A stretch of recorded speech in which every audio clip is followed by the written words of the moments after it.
Let's jump right into this explainer. If you follow US soccer, you absolutely know the frustration. Fans, coaches, and players all want to know why a country with this many resources constantly struggles on the global stage. Well, we're going to break down why our traditional view of youth development is completely missing the mark. The truth is, we haven't just been getting the answers wrong, we've been asking the wrong questions entirely. You know the drill. Whenever the U.S. struggles on the pitch, the pundits immediately point fingers at early player selection, exclusive academies, and, of course, the famous pay-to-play system. It's the easiest scapegoat we have. And look, asking families to pay exorbitant fees is absolutely a huge issue. But diagnosing pay-to-play as the only disease, that is a massive misdiagnosis. Think of player development exactly like baking a cake. The prevailing myth is that pay-to-play is our only problem, which is kind of like saying you just have one bad egg. But the reality, our entire developmental baking process is a disaster. From the ingredients we use, to the oven we bake in, to the timing on the clock, we've basically commercialized the whole recipe. And it's producing a highly expensive, narrow set of outcomes, instead of a broad, accessible pathway for kids across the country. So, fixing this sport isn't about adding more red tape, creating more elite leagues, or building massive bureaucracies. We don't need any of that. The real foundation is neighborhood infrastructure, and I don't mean that in some sterile corporate way. We need true infrastructure that actually adapts to local communities, creating spaces where the game organically teaches the game. So what does an elite recipe actually require? We're talking 6 non-negotiable ingredients: repetition, freedom, creativity, competition, coaching, and access. These are the absolute developmental building blocks. You can't just build a multi-million-dollar facility in the suburbs and expect magic. If any of these 6 elements are missing, the talent simply won't rise. What happens when you mix those ingredients into an adaptable local ecosystem? Well, the traditional US approach gives you a sterile, single-purpose pitch that kids might access on a Saturday if their parents are able to drive them all the way across town. But what actually works globally is entirely different. We're talking walkable, multi-sport courts. It's about protecting street soccer cultures and mixing sports together so kids have daily, frictionless opportunities to play right where they live. A critical component of these spaces is futsal. If you're not familiar, it's a small-sided, highly technical variant of soccer played on hard courts. When you integrate futsal spaces directly alongside basketball and volleyball courts in dense neighborhoods where kids already hang out, you create a vibrant, high-repetition environment. Suddenly, the environment itself becomes the teacher.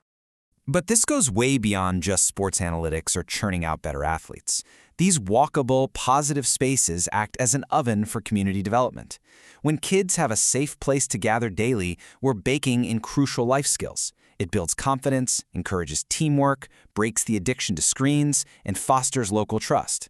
Neighborhoods with these spaces actually see tangible improvements in school engagement and overall behavior. Of course, these environments don't just magically build themselves. So, how do we get the dough to rise in the real world?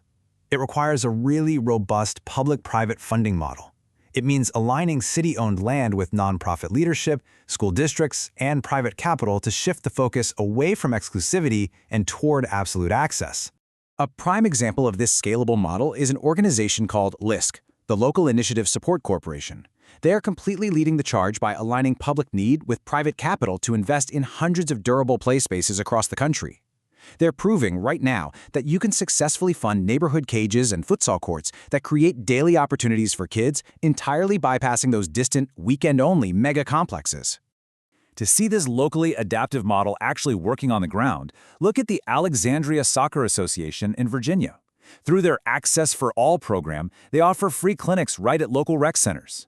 In 2022 alone, they executed gym class takeovers at 9 different schools, giving kids in after-school programs a completely low-barrier entry point to the sport. They even partnered up to convert outdoor spaces into 4 dedicated permanent futsal courts. And what happens when you provide that kind of localized daily opportunity? The results are literally staggering. By installing those neighborhood courts and removing the barriers to entry, ASA's Academy futsal program saw an explosive 1,150% growth since 2015, going from just 6 teams all the way to 75. That is the raw power of a localized ecosystem. But, and this is a massive but, having the ingredients in a shiny new kitchen just isn't enough if you don't have the heat to actually bake the bread. Infrastructure alone is not the savior. You can build the most beautiful courts on planet Earth, but without the right people guiding the kids, the entire recipe falls flat. There's a foundational truth in sports development here. A court, a cage, or a field is really only as valuable as the adults who help children use it well. Grassroots coaching is the absolute multiplier effect. The adults on the court determine if a training session is fun, age-appropriate, and technically rich, or if it's just a set of rigid, boring drills. Which brings us to how we actually train those adults. The best systems in the world absolutely do not hoard coach education for elite licenses at the very top of the pyramid. If you do that, you automatically miss the late bloomers, and you miss the kids living far away from elite centers.